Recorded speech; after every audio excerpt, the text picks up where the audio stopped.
Hello aspirants, welcome back to DAF IAS Academy.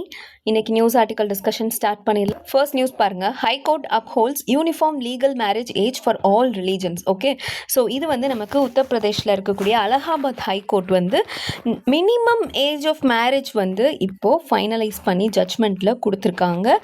And இது வந்து நமக்கு as per the law of prohibition of child marriage act of 2006.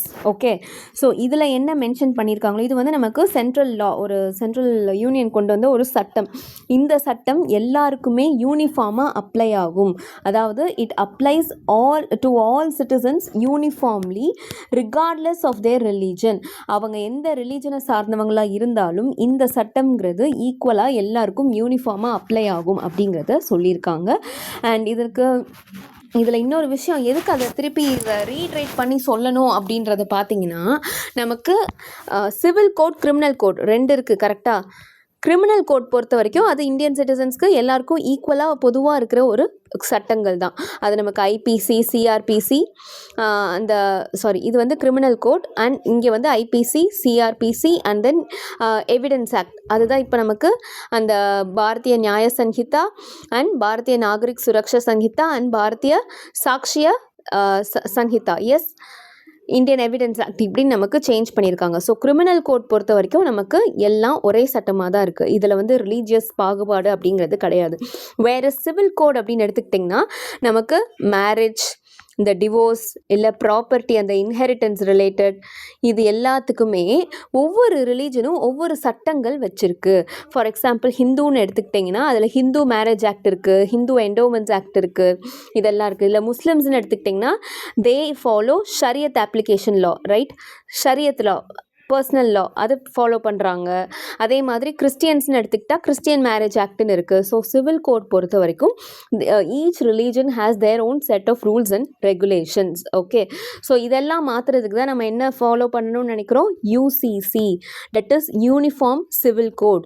So இதை வந்து follow பண்ணுற விதமாக தான் அலகாபாத் ஹைகோர்ட்டினுடைய சட்டம், இந்த தீர்ப்புங்கிறத நம்ம பார்க்க முடியுது. ஓகே, ஸோ அல்டிமேட்லி சூப்ரமசி எதுக்கு இருக்குது, முஸ்லிம் ஷரியத் லா, ஏன்னா இப்போ வந்து கேஸ் ரிலேட்டடாக நமக்கு ஷரியத் அப்ளிகேஷன் தான் இந்த பர்டிகுலர் கேஸில் வந்து வரதா இருக்குது. ஏன்னா அந்த பர்டிகுலர் பொண்ணுக்கு வந்து 16 வயசு ஆகுது. ஏன்னா as per this Shariat law, once the girl attains puberty she is eligible to be getting married. Okay, she is eligible to get married. அதுதான் இந்த ஷரியத் லாவில் இருக்கக்கூடிய சட்டம். வேறஸ் நமக்கு இந்த பிசிஎம்ஏ படி அவங்க இன்னும் மைனர் தான், அப்படி மேரேஜ் பண்ண முடியாது. ஓகே, ஸோ இப்போ வந்து எந்த லாக்கு வந்து சூப்ரமசி வந்து டிக்ளேர் பண்ணியிருக்காங்க ஹைகோர்ட்டு, ஷரியத் லா கிடையாது, பிசிஎம்ஏக்கு தான் ப்ரையாரிட்டி இருக்குது அப்படின்றத சொல்லியிருக்காங்க. ஸோ ஷரியத் லாவில் பியூபர்ட்டியை ஏஜ் ஆஃப் மேரேஜ்னு ரெக்கக்னைஸ் பண்ணது ஓவராலாக நம்ம எடுத்துக்க முடியாது. Central law can not be diluted அப்படிங்கிறதையும் சொல்லியிருக்காங்க. ஓகே, அண்ட் இது வந்து எந்த ஜட்ஜ்மெண்ட் எப்போ எங்கே கொடுத்தாங்க அப்படிங்கிறது, பட் அதை விட உங்களுக்கு இதனுடைய ப்ரிசீடென்ட் ஏற்கனவே இது மாதிரியான ஒரு ஜட்ஜ்மெண்ட் வந்து கேரளா ஹைகோர்ட்லேயும் கொடுத்துருப்பாங்க. In Moiduthi Musliyar versus sub inspector, அந்த கேஸ்லையும் சொல்லியிருப்பாங்க that personal laws cannot override child protection statutes அப்படின்றத சொல்லியிருப்பாங்க. ஸோ இந்த இடத்துல நம்ம யூசிசியவே அகெயின் வந்து எடுத்துக்கலாம். லைக் யூனிஃபார்ம் சிவில் கோட் வந்து அகெயின் டிபேட்டில் வருது. அண்ட் உங்களுக்கு வந்து நம்ம இப்போ ரீசெண்டாகவே பார்க்குறோம், நிறைய ஸ்டேட்ஸில் வந்து இதுக்கான பில்ஸ் வந்து பாஸ் பண்ணிட்டு வராங்க. கரெக்டாக இப்போ ரீசெண்டாக கூட இன்னொரு ஸ்டேட்டில் பாஸ் பண்ணியிருக்காங்க பில். எஸ் கமெண்ட் பண்ணுங்கள் எந்த ஸ்டேட்டுன்னு சொல்லிட்டு. ஓகே, ஸோ எஸ், ரொம்ப இம்பார்ட்டண்ட்டான ஜட்ஜ்மெண்ட்டாக இதை நம்ம பார்க்க வேண்டியது இருக்குது. Okay, so that's all about this one. Okay, next news பாருங்கள். 4 states reach a pact on Narmada project payments. Okay, so Narmada river water dispute and அதில் இருக்கக்கூடிய இஷ்யூ அண்ட் ஃபைனலாக இப்போ ஒரு அக்ரிமெண்ட் வந்து ரீச் பண்ணியிருக்காங்க. So let us understand the issue, அதாவது background என்ன அப்படிங்கிறத தெரிஞ்சுக்கலாம். இது வந்து பார்த்திங்கன்னா சர்தார் சரோவர் ப்ராஜெக்ட் அதில் வந்து ஸ்டார்ட் ஆகுது. ஓகே, அதில் வந்து நமக்கு நிறைய ஸ்டேட்ஸ் இன்வால்வ் ஆகுது. நர்மதா ரிவர் ரிலேட்டடாக, நர்மதா ரிவர் எங்கெல்லாம் ஃப்ளோ ஆகுதோ ஆப்வியஸ்லி அந்தந்த ஸ்டேட்ஸ்லாம் இதில் இன்வால்வ் ஆகுது. ஓகே, அண்ட் இந்த நர்மதா வாட்டர் டிஸ்பியூட்ஸ் ட்ரைபியூனல் ஒன்று செட்டப் பண்ணுறாங்க.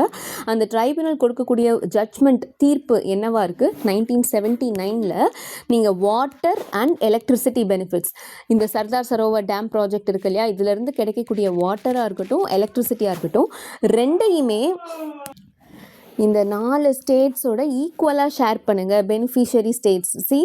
இங்கே நம்ம பார்க்குறோம் இல்லையா, மத்திய பிரதேஷ், குஜராத், மகாராஷ்டிரா, ராஜஸ்தான், இந்த 4 ஸ்டேட்ஸ் தான். ஓகே, ஸோ 4 ஸ்டேட்ஸ்டையும் ஈக்குவலாக ஷேர் பண்ணுங்கள் கிடைக்கக்கூடிய வாட்டர் அண்ட் எலக்ட்ரிசிட்டி பெனிஃபிட்ஸை அப்படிங்கிறத சொல்லியிருக்காங்க. ஓகே, அதாவது ஈக்குவலாக இன் த சென்ஸ் நாட் அந்த ஷேரிங் ரேஷியோ ஈக்குவலாக இருக்கணும்னு சொல்லலை, but benefit should be shared, அதுதான் நான் சொல்ல வரேன். ஓகே, ஸோ நமக்கு அந்த ரேஷியோ அப்படிங்கிறது டிஃபர் ஆகும். ஓகே, இதில் இன்னொரு விஷயம், இதில் டிஸ்பியூட்டுன்னு எங்கே ஆரம்பிச்சதுன்னா காஸ்ட் ஷேரிங்கில் தான் ஆரம்பிச்சது. ஓகே, நமக்கு வாட்டர் அண்ட் எலக்ட்ரிசிட்டி அந்த ஸ்டேட்ஸுக்கு ஏற்ற மாதிரி நம்மளால் டிஸ்ட்ரிபியூட் பண்ண முடிஞ்சிருது. வேரஸ் அவங்களுக்கு அந்த கன்ஸ்ட்ரக்ஷன் அண்ட் ஆப்ரேஷனல் காஸ்ட் இருக்கு இல்லையா, அதை எப்படி ஸ்ப்ளிட் அப் பண்ண போகிறோம் அப்படிங்கிறதுல தான் ரொம்ப ரொம்ப லாங் டேர்மாக டிஸ்பியூட் வந்து இருந்துகிட்டே இருந்தது. ஓகே, அந்த பெண்டிங் டியூஸை வந்து யார் செட்டில் பண்ண போகிறா, இல்லை நாங்கள் எதுக்கு செட்டில் பண்ணணும், நீங்கள் தான் செட்டில் பண்ணணும், இந்த மாதிரி இஷ்யூஸ் வந்து போயிட்டே இருக்குது. ஸோ அதில் தான் இப்போ ஃபைனலாக அக்ரிமெண்ட் வந்து ரீச் பண்ணியிருக்காங்க. ஸோ 4 ஸ்டேட்டுடைய chief minister along with home minister, அதுதான் நம்ம இப்போ இந்த பிக்சரில் பார்த்தோம் இல்லையா அது. So involved states Maharashtra, Gujarat, Rajasthan, Madhya Pradesh, இந்த 4 ஸ்டேட்டினுடைய சீஃப் மினிஸ்டர்ஸ் எல்லாமே அஃபீஷியலாக அந்த ஹிஸ்டாரிக் அக்ரிமெண்ட் வந்து ஃபைனலாக சைன் பண்ணியிருக்காங்க. ஸோ நர்மதா ப்ராஜெக்ட், அந்த சர்தார் சரோவர் ப்ராஜெக்டில் இருக்கக்கூடிய அந்த பெண்டிங் டியூஸ் எல்லாத்தையுமே ஃபைனலாக செட்டில்மெண்ட் பண்ணுறதுக்கு ஒரு அக்ரிமெண்ட் ரீச் பண்ணிட்டாங்க. ஓகே, அண்ட் இது எல்லாமே வந்து ஒரு ஒன் டைம் செட்டில்மெண்ட்டாக ஒரு மியூச்சுவலி அக்ரீடு, இதுதான் ரொம்ப ரொம்ப இம்பார்ட்டன்ட். ஃபைனலாக எல்லா ஸ்டேட்ஸ்க்குமே ஏதுவாக அப்ளை பண்ணி எடுத்துக்கிட்டாங்க. So it's an amicable resolution அப்படின்னே சொல்லலாம். Okay, so Narmada river water, அந்த Sardar Sarovar dam project dispute, and இப்போ ரீசெண்டாக கிஷாவ் மல்டிபர்பஸ் ப்ராஜெக்ட், அதாவது யமுனா ரிவரில் இது பில்ட் பண்ணிகிட்டு இருக்கிற இன்னொரு ப்ராஜெக்ட், அண்ட் இது ரிலேட்டடாக இருக்கக்கூடிய issue dispute between Rajasthan and Haryana. இங்கேயுமே நம்ம ஒரு MOU, ஒரு அக்ரிமெண்ட் சைன் பண்ணுறதுக்கு we are trying to resolve the issue through an agreement, mutually agreed agreement. Okay, so இதுவுமே நமக்கு நியூஸில் மென்ஷன் பண்ணி இருக்காங்க. Okay, and river water disputes பொறுத்த வரைக்கும் உங்களுக்கு அந்த எந்தெந்த ஸ்டேட்ஸ் இன்வால்வ் அப்படிங்கிறது ரொம்ப இம்பார்ட்டண்ட். அண்ட் ஆல்சோ அந்த ரிவருடைய ஜாகிரபிக்கல் நேச்சர் எல்லாமே நீங்கள் தெரிஞ்சுக்கணும். ஜாகிரபிக்கல் ஃபீச்சர்ஸ் லைக் எந்தெந்த ஸ்டேட்ஸில் ஃப்ளோ ஆகுது, அண்ட் ஆல்சோ அது வந்து எதோடைய ட்ரிபியூட்ரி டிஸ்ட்ரிபியூட்ரி எல்லாமே வந்து இம்பார்ட்டண்ட். அண்ட் உங்களுக்கு இங்கே வந்து நான் மேஜராக எந்தெந்த river interstate river water disputes எல்லாம் இந்தியாவில் இருக்குது அப்படிங்கிறது நான் இங்கே கொடுத்துருக்கேன். ஸோ ரிவர் நேம், இப்போ காவேரின்னு எடுத்துக்கிட்டிங்கன்னா what are the states involved, Karnataka, Tamil Nadu, Kerala, Puducherry. So இப்போ key focus are current status, இப்போ நம்ம பார்க்குறோம் இல்லையா, கர்நாடகா அந்த மேகேதாத்து ப்ராஜெக்ட் பில்ட் பண்ணுறதுக்கு ட்ரை பண்ணிகிட்டு இருக்காங்க. ஸோ என்ன மாதிரி இஷ்யூ இருக்குது, and Cauvery water management authority, மேலாண்மை வாரியம் எந்த அளவுக்கு முடிவுகள் எடுத்துகிட்டு இருக்காங்க பார்க்குறோமா. ஸோ இது மட்டும் இல்லாமல் இது வந்து நம்ம ஸ்டேட் இன்வால்வ்டுங்கிறதுனால நமக்கு இதை பற்றி நல்லாவே தெரியும். Whereas what about the other rivers, these are also major rivers of India. Okay, இது எல்லாத்துலேயுமே நமக்கு வந்து டிஸ்பியூட்ஸ் இருக்குது. Okay, so Karnataka is also involved in this Mandovi Mahadayi river issue. Okay, so you can pause the video and go through this one. So yes, that's all about this one. Next news பாருங்க, school drop out rate falls across key stages report. Okay, நமக்கு union education ministry இருக்கு இல்லையா, ministry of education, அவங்க இந்த UDISE plus unified district information system for education plus இந்த report for the academic year 2025-26 release பண்ணியிருக்காங்க. So education ரிலேட்டடாக நமக்கு இந்த ஸ்கூல் ட்ராப் அவுட் ரேட், அதாவது பாதியிலே ஸ்கூல்லேருந்து நிற்கிறாங்க இல்லையா பசங்க, ஸோ அந்த ரேட்டாக இருக்கட்டும், தென் என்ரோல்மெண்ட் ரேஷியோ, அதாவது எத்தனை பேர் வந்து என்ரோல் ஆகுறாங்க படிக்கிறதுக்கு, அது தென் விமன் ரிலேட்டட், தென் ஸ்டூடெண்ட்ஸ் ரீடென்ஷன், இந்த மாதிரி நிறைய டேட்டா வந்து இந்த ரிப்போர்ட்டில் ரிலீஸ் பண்ணியிருக்காங்க. ஸோ அதெல்லாம் தான் நம்ம பார்க்க போகிறோம். Okay, first and foremost finding என்ன, decline in drop out rates, அதாவது நமக்கு இந்த மாதிரி ஸ்கூல்லேருந்து நிற்கிறாங்க இல்லையா, அந்த ட்ராப் அவுட்ஸ் ரேட் வந்து குறைஞ்சிருக்கு. So it's a positive thing. Okay, இது வந்து ஒரு நல்ல விஷயம். ப்ரிப்பரேட்டரி லெவல் நமக்கு கிளாஸஸ் 3 to 5 பார்த்தீங்கன்னா முன்னாடி, அதாவது 3rd ஸ்டாண்டர்ட்லேருந்து 5th ஸ்டாண்டர்ட் வரைக்கும் படிக்கக்கூடிய குழந்தைகள் 2024-25 அந்த வருட காலகட்டத்தில் பார்த்தீங்கன்னா 2.3% பேர் அவங்களுடைய கல்வியை குவிட் பண்ணுறதை பார்க்குறோம். வேரஸ் அது இந்த 2025-26 அந்த பீரியடில் 1.8% டிக்ளைன் ஆகி இருக்குது. விச் மீன்ஸ் அவங்க இன்னும் நிற்கலை, பள்ளியிலேருந்து நிறைய குழந்தைகள் இன்னும் படிக்கிறதுக்கு விரும்புகிறாங்க அப்படிங்கிறத புரிஞ்சுக்க முடியுது. ஓகே, தென் செகண்டரி லெவலில் செகண்டரி லெவலுங்கிறது இங்கே கிளாஸஸ் 9 to 12 அதுவுமே நமக்கு குறைஞ்சிருக்கு. லாஸ்ட் இயர் நமக்கு 8.2% ட்ராப் அவுட் ரேட்டாக இருந்தது, இந்த தடவை 7% ஆகியிருக்கு. ஓகே, அண்ட் இது மட்டும் இல்லாமல் கிராஸ் என்ரோல்மெண்ட் ரேஷியோ, இந்த நியூஸ் ஆர்டிக்கலில் இன்னொரு இம்பார்ட்டண்ட்டான விஷயம் என்னென்னா இது எல்லாத்துக்குமே உங்களுக்கு டெஃபினிஷனும் இங்கேயே கொடுத்துட்டாங்க. Okay, gross enrollment ratio is a statistical measure used in education to determine the percentage of students enrolled in a specific level of education. Okay, நமக்கு எவ்வளோ பர்சன்டேஜ் ஆஃப் ஸ்டூடெண்ட்ஸ் வந்து அந்த ஒரு பர்டிகுலர் எஜுகேஷனல் லெவலில் இன்வால்வ் ஆகியிருக்காங்க, enrol ஆகியிருக்காங்க. இது வந்து நம்ம 3 விதமாக பார்ப்போம். Primary, secondary, primary, middle and secondary. Okay, so ப்ரைமரிக்கு தனியாக gross enrolment ratio, middle school gross enrolment ratio and then secondary education gross enrolment ratio. Okay, so எவ்வளோ பேர் வந்து என்ரோல் பண்ணியிருக்காங்க regardless of their age relative to the total population of official school age children for that same level. Okay, இப்போ மொத்த பாப்புலேஷனில் இப்போது சும்மா ஒரு யூகமாக எடுத்துக்கலாம். மொத்த பாப்புலேஷனில் ஒரு 1,00,000 குழந்தைகள் கிட்ட இருக்க, இல்லை ஒரு 10,000 குழந்தைகள் வந்து இந்த மாதிரி ஸ்கூல் போகிற வயசில் இருக்காங்கன்னா அதில் எத்தனை குழந்தைகள் ஆக்சுவலாக ஸ்கூலில் சேர்ந்துருக்காங்க, அதுதான் cross enrolment ratio. Okay, and then marginal rice in girls enrolment. So இதில் பெண் குழந்தைகள் எத்தனை பேர் வந்து அந்த மாதிரி ஸ்கூல்ஸில் ஜாயின் பண்ணியிருக்காங்க, அதுவுமே இன்க்ரீஸ் ஆகியிருக்கு. So it's again a positive sign. 48.4% நமக்கு லாஸ்ட் இயர் 48.3% இருந்திருக்கு. It's a slight increase. Okay, and student retention and progression. Student retention அப்படிங்கிறது நமக்கு ஒரு percentage of students who continue their education at the same school or within the school system from one academic year to the next. Okay, so இப்போ ஒரு ஸ்கூலில் வந்து அந்த student படிச்சுட்டு இருக்கான் அப்படின்னா அதே ஸ்கூல்லே அவனோட நெக்ஸ்ட் அகாடமிக் இயரை கண்டினியூ பண்ணுறானா இல்லை வேறு ஸ்கூல் சேஞ்ச் பண்ணுறாங்களா அப்படிங்கிறது. ஸோ அதுதான் student retention. Okay, student retention அப்படிங்கிறதும் very very important. So higher retention தான் நமக்கு இப்போயுமே ரிப்போர்ட் ஆகி இருக்குது. ஓகே, அது நமக்கு வந்து மிடில் லெவலில் அந்த கிளாஸஸ் 6 to 8 இருக்கட்டும், இல்லை செகண்டரி லெவல் அப்படிங்கிறது 9 to 12 பார்த்தோம் இல்லையா, அந்த ஸ்டாண்டர்ட்ஸாக இருக்கட்டும், ரெண்டுமே இன்க்ரீஸ் ஆகி இருக்குது. ஓகே, அண்ட் மோஸ்ட்லி உங்களுக்கு அந்த மிடில் லெவல்லே கிளாஸஸ், அதாவது 8ஆம் கிளாஸோட நிப்பாட்டிடுவாங்க படிக்கிறத அப்படின்னு நம்ம பார்த்துருக்கோம்ல, அதுவுமே இப்போ வந்து நமக்கு செகண்டரி எஜுகேஷன் ப்ரிஃபர் பண்ணுறதை நம்ம பார்க்குறோம். Okay, so most of the students move from middle to secondary school. Okay, so அந்த ரேஷியோ, அந்த பர்சன்டேஜுமே இன்க்ரீஸ் ஆகி இருக்குது. தென் இது மட்டும் இல்லாமல் இது வரைக்கும் பார்த்தது ஸ்டூடெண்ட்ஸ் ரிலேட்டடாக, இப்போ வந்து அந்த டீச்சிங் ஒர்க் ஃபோர்ஸ் ரிலேட்டடாக, டீச்சர்ஸ் ரிலேட்டடாக. ஃபார் எக்ஸாம்பிள் டீச்சர்ஸினுடைய ஸ்ட்ரென்த் அதுவுமே லாஸ்ட் இயரை விட இப்போது இன்க்ரீஸ் ஆகி இருக்குது. அண்ட் ஜெண்டர் பேலன்ஸ், இதில் டீச்சர்ஸ்னு எடுத்துக்கும் போது விமன் டீச்சர்ஸ் வந்து அதிகமாக இருக்கிறத நம்மளால் பார்க்க முடியுது. ஓகே, அண்ட் அட்மினிஸ்ட்ரேட்டிவ் ரேஷனலைசேஷன் நம்மளே பார்த்துருக்கோம். நிறைய ஸ்கூல்ஸில் வந்து ஒரு டீச்சர் தான் இருக்காங்க, இல்லை டீச்சரே இல்லைன்னா ஒரு டீச்சர் தான் எல்லா ஸ்டாண்டர்டுக்கும் இருக்காங்க, அந்த ஸ்கூலுக்கே ஒரு டீச்சர் தான் இருக்காங்க பார்க்குறோம்ல. ஸோ அந்த பர்சன்டேஜுமே கொஞ்சம் கம்மியாக இருக்கிறத நம்மளால் பார்க்க முடியுது. அண்ட் இது மட்டும் இல்லாமல் இன்ஃப்ராஸ்ட்ரக்சர் ரிலேட்டடாக எத்தனை ஸ்கூல்ஸில் கம்ப்யூட்டர் ஆக்சஸ் இருக்குது, எத்தனை ஸ்கூல்ஸில் ஆக்டிவ் இன்டர்நெட் கனெக்டிவிட்டி இருக்குது, அதுவுமே நம்மளால் இன்க்ரீஸ் ஆகி இருக்கிறத பார்க்க முடியுது. அண்ட் இது போக பேசிக் கம்யூனிட்டிஸ் அண்ட் அந்த girls toilets, then electricity facility, and then boys toilet தனியாக, ஸோ இந்த மாதிரி கேர்ள்ஸ் டாய்லெட் தனியாக, பாய்ஸ் டாய்லெட் தனியாக, இந்த மாதிரி இருக்கிறது இதெல்லாமே கூட நமக்கு இன்க்ரீஸ் ஆகி இருக்குது. Okay, so yes, that's all about this one. இப்போ நம்ம பார்த்தது மினிஸ்ட்ரி ஆஃப் எஜுகேஷன் ரிலீஸ் பண்ணியிருக்கக்கூடிய unified district information system for education plus ரிப்போர்ட்டினுடைய data. Okay, remember this.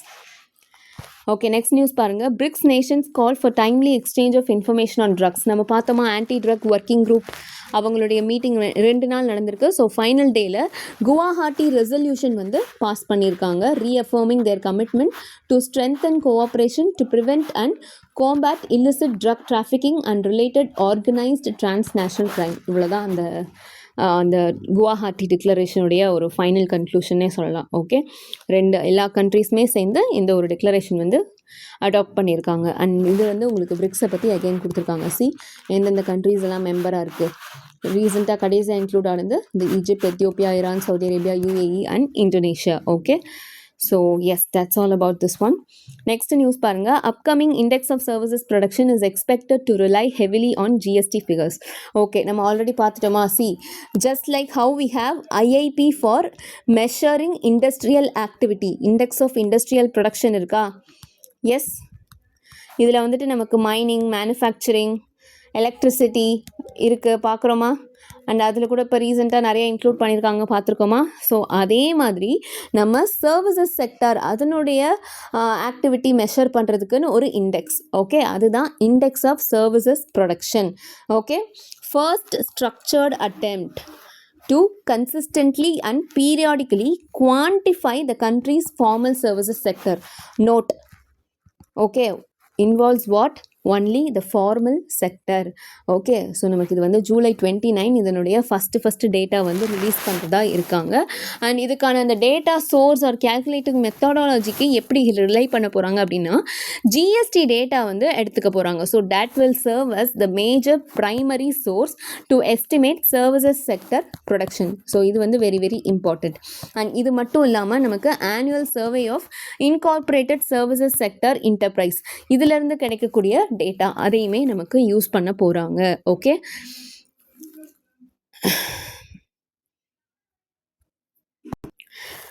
And இந்த டேட்டா இருக்கு இல்லையா, இந்த ஆனுவல் சர்வே இது வந்து எந்தெந்த செக்டார்ஸ்க்கெலாம் மேம் இந்த டேட்டா யூஸ் பண்ணுவாங்க அப்படின்னு பார்த்தா நமக்கு education and health residential care sectors இது இருக்குது இல்லையா. ஸோ இந்த சர்வீசஸ் செக்டாருக்கு வந்து இந்த சர்வீசஸ் செக்டாரினுடைய அந்த ஆக்டிவிட்டி பெர்ஃபார்மன்ஸை வந்து இந்த டேட்டா யூஸ் பண்ணி ஃபைண்ட் பண்ணுறதா இருக்காங்க. ஓகே, அண்ட் இது மட்டும் இல்லாமல் இதில் ஏதாவது இஷ்யூ இருக்கா மேம் அப்படின்னு கேட்டால் கண்டிப்பாக இருக்குது. ஏன்னா நமக்கு ஐஎஸ்பின்றது நம்ம ஃபார்மல் செக்டாரை கவர் பண்ணுறோம் அப்படின்னு சொல்கிறோம். ஆனால் அந்த ஃபார்மல் செக்டாருமே உங்களுக்கு வந்து ஜிஎஸ்டியில் எல்லாமே வந்துருமா? Like under GST frame work எல்லா விதமான சர்வீசஸ் செக்டாருமே அதில் இன்க்ளூட் ஆகுதா அப்படின்னு கேட்டால் கிடையாது. ஓகே, நமக்கு வந்து எதெல்லாம் ரிஜிஸ்டர் பண்ணியிருக்கோ எதெல்லாம் வந்து கம்பெனிஸ் ஆக்ட் கீழே வருதோ அதெல்லாம் தான் நமக்கு அந்த ரிப்போர்ட்டு கீழே வரும், இந்த ஜிஎஸ்டி இது கீழே வரும், கரெக்டாக அந்த டேட்டா கீழே வரும். வேறஸ் நமக்கு இந்த below 20 lakh turnover or நமக்கு நார்த் ஈஸ்டர்ன் ஸ்டேட்ஸ் எடுத்துக்கிட்டிங்கன்னா பிலோ 10 lakh டர்ன் ஓவர் பார்க்கக்கூடிய சர்வீசஸ் செக்டார்லாம் இருக்குது. அவங்கெல்லாம் ஜிஎஸ்டி ஆக்ட் கீழே ரெஜிஸ்டர் பண்ணணும் அப்படிங்கிற ஒரு மேண்டேட்டே அவங்களுக்குலாம் கிடையாது. ஸோ இந்த மாதிரி சின்ன சின்ன பிஸ்னஸ் யூனிட்ஸ் எல்லாம் இருக்குல்ல, சர்வீஸ் செக்டர் யூனிட்ஸ், அதெல்லாம் கொஞ்சம் இதில் எக்ஸ்க்ளூட் ஆகும். ஸோ கம்ப்ளீட்டாக கவர் ஆகுமா அப்படின்னு கேட்டால் அது வந்து கிடையாது. பட் ஓவராலாக we can get an like an overview about the services sector in India அந்த மாதிரி தான் இருக்கும். ஓகே, ஸோ இந்த மாதிரி சின்ன சின்ன செக்டர்ஸ் ஜிஎஸ்டி ஆக்ட் கீழே ரெஜிஸ்டர் செய்யப்படாத சர்வீஸ் பிஸ்னஸ் யூனிட்ஸ் வந்து கவர் ஆகாது. அண்ட் இன்னொரு விஷயம், நம்ம முன்னாடியே பார்த்த மாதிரி ஃபார்மல் சர்வீசஸ் செக்டரை தான் இது மேஜராக ஃபோக்கஸ் பண்ணுது, registered. Okay, various what about the informal sector, they are excluded. Okay, so இந்த ஐஎஸ்பி டேட்டாவை மட்டும் வச்சு சர்வீசஸ் செக்டரை வந்து கம்ப்ளீட்டாக நம்மளால் அண்டர்ஸ்டாண்ட் பண்ண முடியாது அப்படிங்கிறதையும் சொல்கிறாங்க. Okay, so let us wait and see or analyze the first report when it is released on July 29. Okay, so yes, that's all about this one, and that's all for today. Thank you so much for watching. See you tomorrow.